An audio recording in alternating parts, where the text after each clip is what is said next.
జితేంద్ర కాకు కోవిడ్ 2019 నడిమిట్లనైతే వచ్చింది కదా. ఆ కోవిడ్ వచ్చినప్పుడైతే చాలా నష్టమే జరిగిందని చెప్పాలి. కొంతమంది పానాలు పోతే కొంతమంది హాస్పిటల్ పాలయ్యారు. ఇక దాని తర్వాత ఏం జరిగిందో మనందరికీ తెలుసు కదా.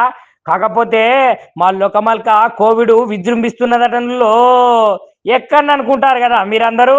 హాంకాంగ్ సింగపూర్లోనైతే మళ్ళొక కోవిడ్ అయితే భయం పుట్టిస్తున్నదట ఎన్నులకెళ్ళి. ఇగో కోవిడ్ తోటి పాటు అడినోసిస్ వైరస్ అట, గట్లనే రైనో వైరస్ అయితే వ్యాప్తి చెందుతానేటనుల్లా. హాంకాంగ్లో అయితే 17-13 నెలల చిన్నారులకైతే సోకిందట ఈ వైరస్.